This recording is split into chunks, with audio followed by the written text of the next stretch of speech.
What's up, Barefoot Nation? Today I'm going to cover the 3 most important things to consider when gardening. Let's go.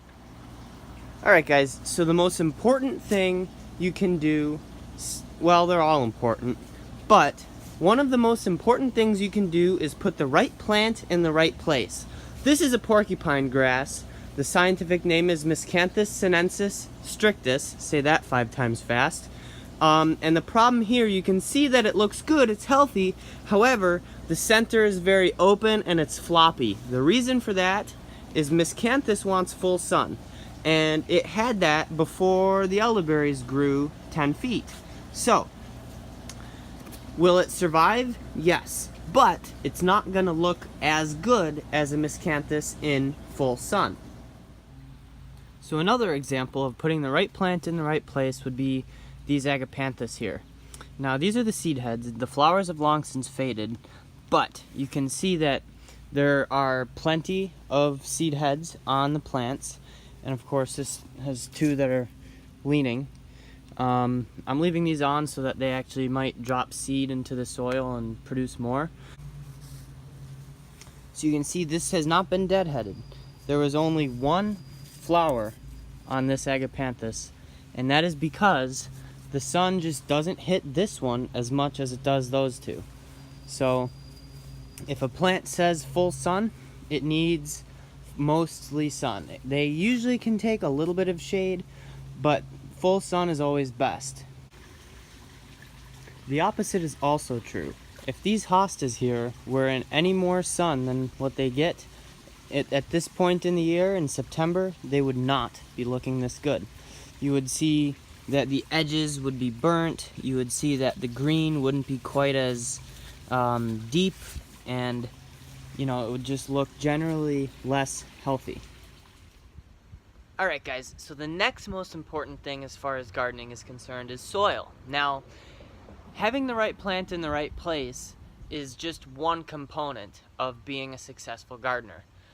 What's important with soil is the nutrition for plants, and fertilizer is just a band-aid. Having healthy soil that's alive is really the best thing to do. Now, how do you do that?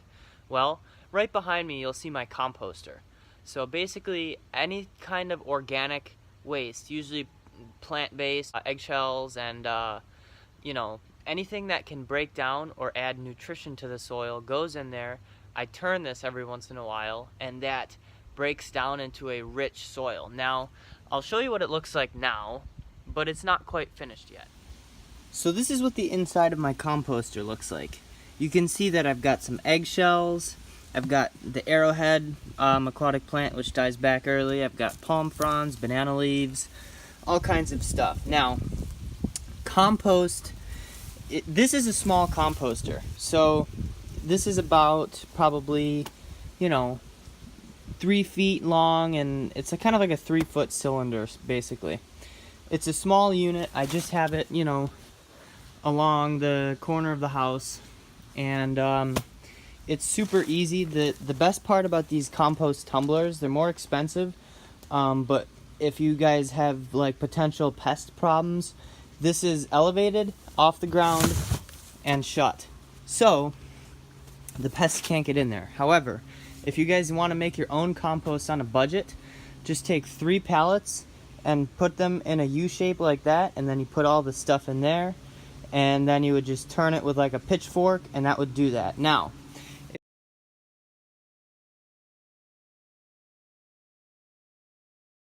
if you don't want to make your own compost, which is probably the best way to go, you can buy it. Now, basically, this is what it looks like when it's finished. It's a super rich, black product when it's done right. Now, it's easy to find compost or manure that is not fully composted.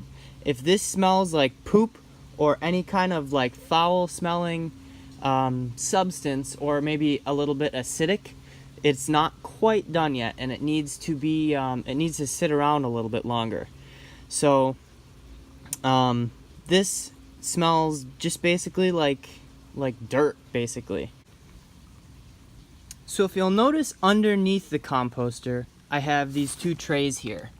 Now, when you turn a composter, a compost tumbler, and it rains and all that, it will leak out what's called compost tea. Compost tea is probably the best liquid fertilizer.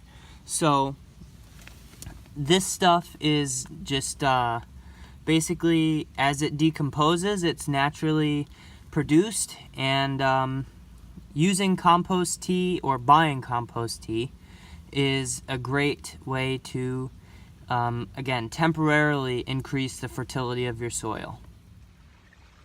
So the last most important thing with the 3 things that can't be overlooked in gardening is watering. Now, when plants are established, they need less water than a new plant. So right behind me is an old Fargesia rufa. This thing, I basically never water it. The rain is good enough, and bamboo is usually pretty drought tolerant. However, so you can see here in this container with the Majesty palm is a sweet potato vine. So this plant needs more water than another potato vine I'll show you in a second, because it's in a container. Now, containers, this is a 16-inch container, so it is going to require more water than that same sweet potato vine in the ground, because there's only this much, however big the container is. That's assuming it's full of soil, and that there are no fillers or pots turned upside down in the bottom. It's gonna take that's all the space it has. You can see this potato vine here basically just gets rainwater, and not only is it bigger, it's grown more, and it is never fertilized, and that's partially because it's got excellent soil down there. Of course, you can't see it now, the soil, and it's the right plant in the right place, and you can see that the result is spectacular. Alright guys, don't miss out on the bonus content that's happening right after this clip, and stay tuned for that. Thanks for watching. So as far as soil is concerned, I've already told you about compost and compost tea. Now, there are 2 things that should be done as far as ongoing soil fertility. 1, fertilizer, and 2nd is mulch.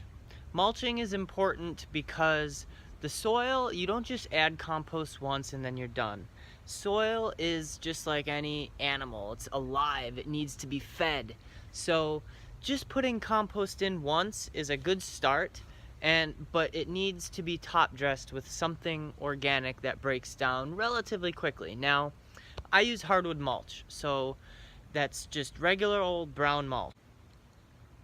If you guys do want to use fertilizer, I would recommend using something organic. Now, personally, what I use is Espoma Biotone, and the reason for that is it has mycorrhizal fungus in it, and that is a beneficial fungus that makes this really wide web under the ground, and that'll transport nutrients and water. So in addition to the mycorrhizal fungus, it's also important to know when to fertilize.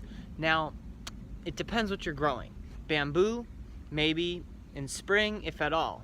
Something like bananas, I would fertilize in spring also, just because, you know, in summer they don't really need it as much. They're really in active growth, it's hot. So fertilizer basically is to assist growth when a plant is not, you know, actively growing. I would say also don't fertilize in fall for a couple of reasons. 1, plants are starting to go dormant, so you don't want to push growth when something is starting to sleep for the winter. Another time I would say not to fertilize is with a new planting. Now, this can be somewhat controversial, and it's not the end of the world if you do fertilize with new plantings, but basically you're wasting it, because a new plant has its root ball and it hasn't reached out into the soil yet. So basically you'd want to wait until the plant is at least a couple months old or has shown that it's kind of grown in a little. Alright guys, I hope you enjoyed that bonus content. If you're not part of the Barefoot Nation, be sure to hit that subscribe button and tap the bell. Thanks for watching.